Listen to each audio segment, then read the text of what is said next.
ప్రభువైన యేసుక్రీస్తు నామములో వందనాలండి. ఈ లోకంలో చాలామంది కొన్ని సమయాల్లో ఇతరులతో పోట్లాడుతూ ఉంటారు. అనుకున్నవి దక్కించుకోవటానికి రకరకాలుగా ఫైట్ చేస్తూ అవసరమైతే ఇతరులను గాయపరుస్తూ ఉంటారు. ఎప్పుడైనా ఏ పోరాటంలోనైనా కనపడే ప్రధాన ఉద్దేశం ఏంటంటే వ్యతిరేకంగా ఉన్న వ్యక్తిపై అధికారాన్ని స్థాపించడమే.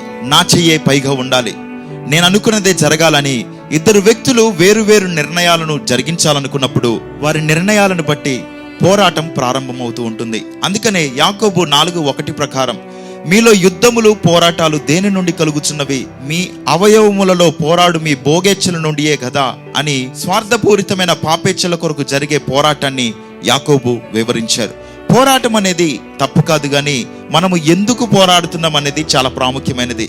బైబిల్లో మంచి పోరాటం పోరాడిన అనేకులు మేలు పొందారు, కానీ చెడ్డ పోరాటాలు జీవితంలో పాపాన్ని మిగిలిస్తూ ఉంటాయి.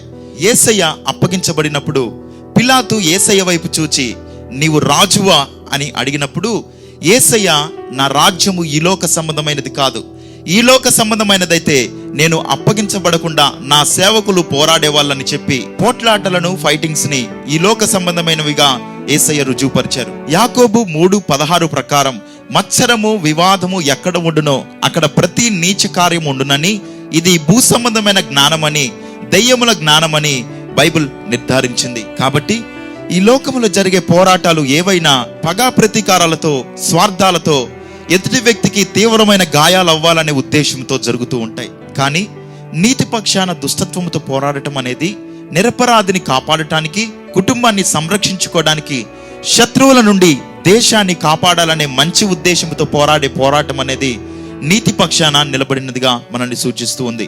నీతి పక్షాన నిలబడటం దేవుని పక్షాన నిలబడటమును సూచిస్తూ ఉంది. అయినను క్రైస్తవులు ఈ లోక కార్యాలకు తలవంచకుండా పాపముతో పోరాడాలి, దుష్టత్వముతో పోరాడాలి. ఎందుకంటే ఫిలిప్పీ 1:2 ప్రకారం విశ్వాసి జీవితం ఆత్మీయంగా యుద్ధము చేసే ఒక యోధునిగా పోల్చబడింది. ఈ ఆత్మీయ యుద్ధానికి దేవుడు సర్వాంగ కవచాన్ని సిద్ధపరిచాడు. గనుక ప్రతి క్షణం పాపేచ్ఛలతో పోరాడుతూ అనుదినము దేవుని కృపను పొందుతూ క్రీస్తు రాజ్య పౌరులుగా సమస్త ప్రజలతో సమాధానం కలిగిన వారమై క్రీస్తు ప్రేమను లోకానికి చాటుదాం. ఈ దినమంతయు దేవుడు తన కాపుదల్లో మనల్ని భద్రపరచును గాక.